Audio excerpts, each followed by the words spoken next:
Hi, and welcome to VYAPT Growth Series Season 2, Episode 27. And in our growth series today, we have with us Mr. Ramesh Nair, who has held various top positions in several organizations. In this series episode today, we would be focusing primarily on renewable sector and in that solar sector. Hello, welcome series. Thank you, Pankaj. Thanks for having me over. We will be having four curiosities, and I would like to start with the first curiosity.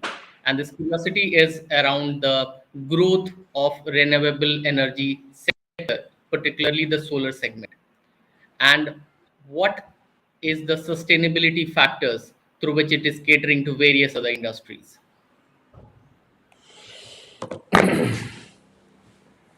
I think in the current scenario, in the next one decade, I think energy sector will be the most evolving sector with a lot of, and in that the renewable energy part will be the biggest game changer.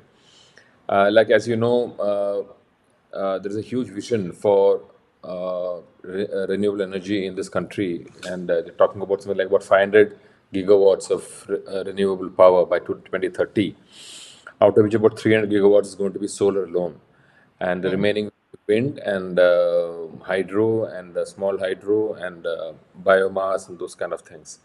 So solar is going to be the major player in terms of the energy metrics that the country would be, and the world, even in the world, not only the country. The world also is looking at solar as a major contributor because it's a predictable power from morning till evening, and it's across the year. So in India, yes, it is a very big, it's a huge sector. It's got the manufacturing facet of it, it's got the development side of it.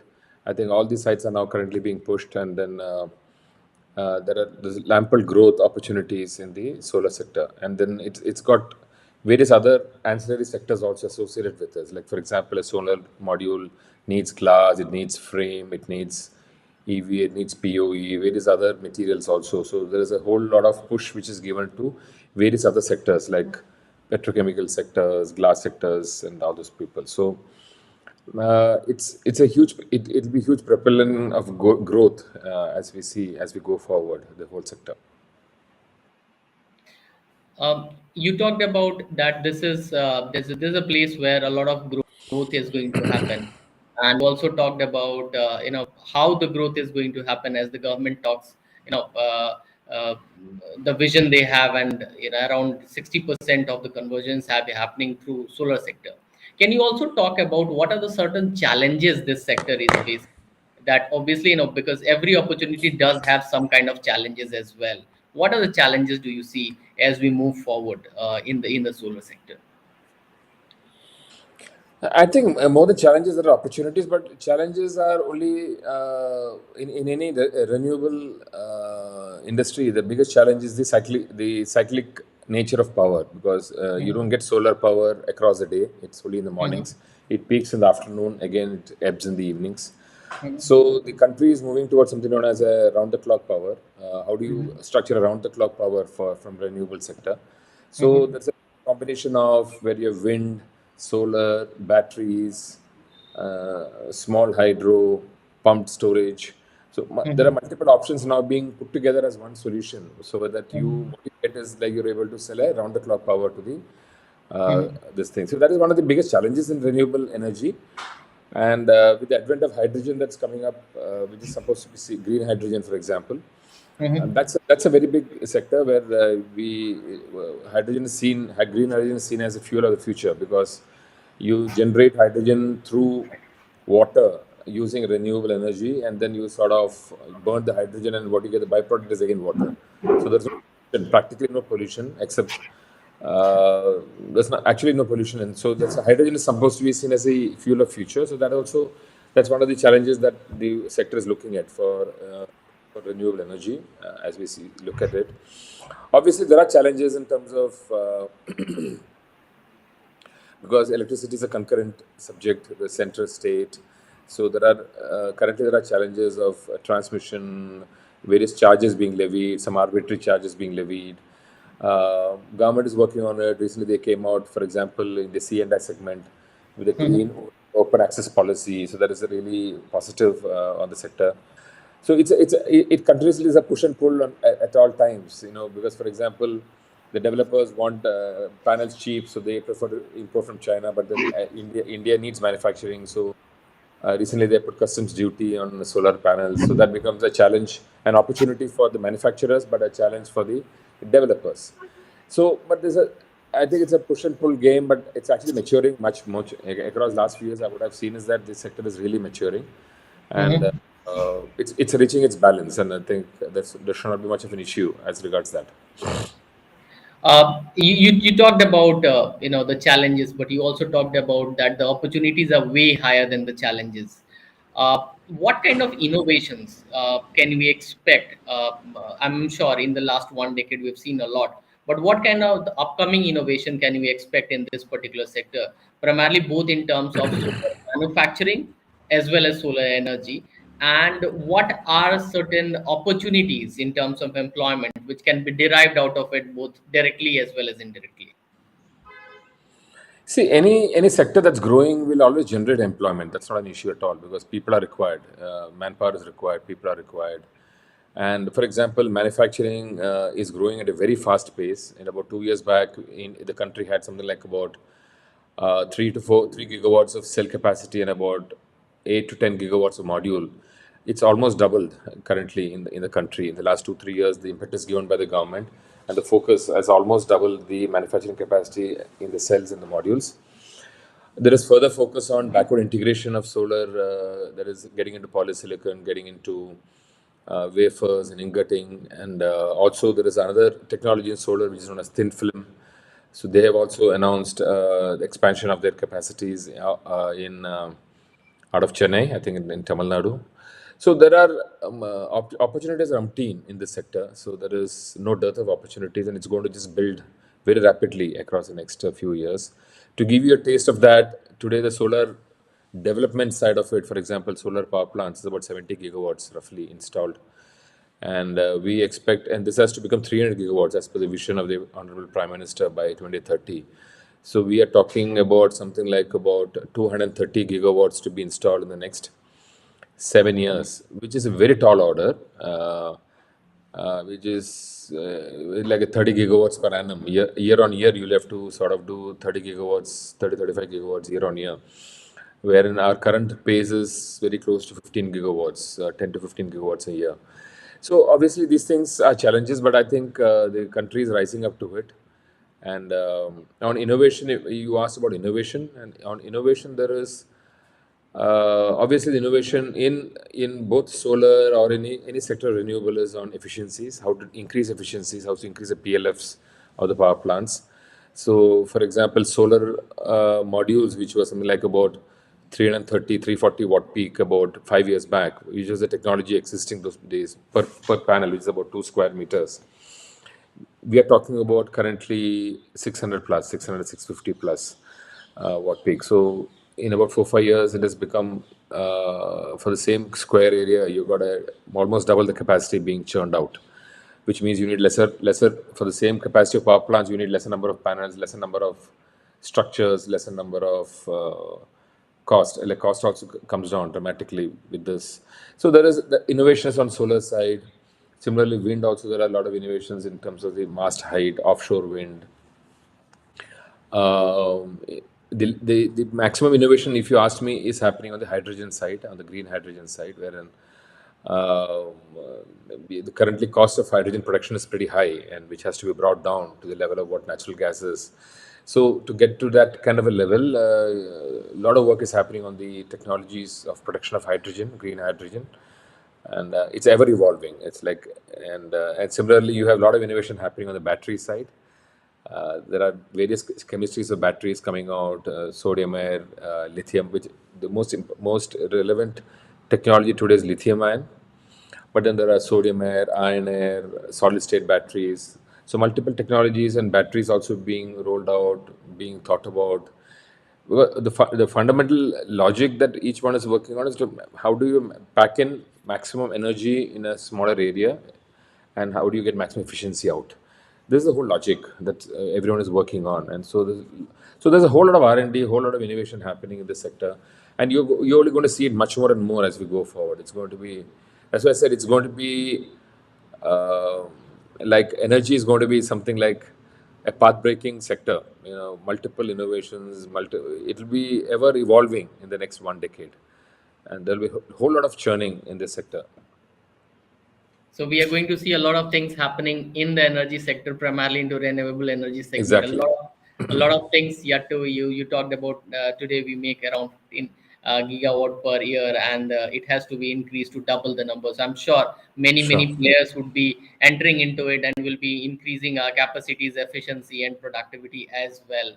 Uh, After this question, which was into the innovation and as well as into opportunities, we will move on to our third curiosity. And in this third curiosity, it's a very special one wherein we have a rapid fire round. We'll have 10 questions. Each question would be answered maximum in one word or a sentence. Are you ready, Mr. Nair? Sure. Sure. uh, okay, so I'll start with.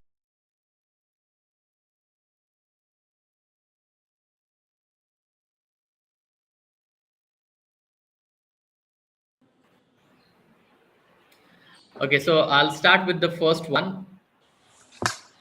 You don't have to take much time, huh? What Sure. is your favorite day of the week? What is the Favorite day of the week. Friday? If you could travel back in time, what period would you go to? Childhood? Okay. So now the third question is around childhood. Your favorite childhood TV show. I think, yeah, it was, I think Hum Log. Okay. What is your favorite comfort food? Something which you every time you want it, ये रहे तो अच्छा है. Yeah, I think dal, chawal, and dahi. Okay. What advice would you give to your younger self? Yeah, to my younger self or to younger Yeah, people? your younger self. I mean, when you were young, let's say a 20 Okay, year. Yeah. I think have more patience Okay. So, what was the last thing you watched on TV? today or yesterday. Like, I didn't Yeah, understand yeah. the question. Last thing, whatever. Last thing Obviously was, today. yeah, last thing was I was watching a Malayalam movie yesterday night. That's the last thing I watched. Okay. So, your favorite all-time author. Favorite all-time author? Yeah. Okay, Jeffrey Archer. Favorite hobby. Oh, I play a lot of sports, but yeah, I like sports. That's my basic hobby. So, badminton, shuttle badminton, Okay. Your favorite ice cream flavor chocolate, and your favorite destination. Himalayas. I like to go to Himalayas, so that's my favorite destination. So you have been sometime? I've been plenty of Oh, times. Recently, I was on a solo trip, so I do that often. wonderful. So this was 10 on 10, very direct answers coming from you, Mr. Nair. So 10 Thank on you. 10 to you on this. And after this third curiosity, we move on to our fourth curiosity. That's a very special one, wherein we try to, understand from the leader what it makes, the person what he is today, or he or she is today. So can you talk about some of the memorable lessons which you might have learned from your mentors or gurus or maybe colleagues or parents or wherever you have got your wisdom from, and how has it impacted your leadership style? Just tell you have worked with some of the phenomenal companies here in India, and some Indian entrepreneurs who are very big businesses. So can you talk about what are the memorable lessons which you might have learned from your let's say mentors? I think there have been, like as you said, I have gone through various companies and I've seen various sectors. Primarily, I was in metal sector for a long time, heading companies in copper, aluminum, and steel. And then before I moved into renewable sector, so yes, I have gone through most of the major family houses in India. barring few. And I've worked with them, and I've been very fortunate to have see different leadership styles.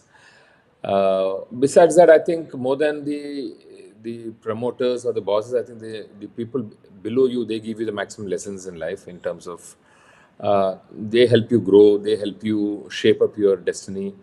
I think it's most important is that how you manage your team, how well you manage your team, and your leadership skills, leadership style.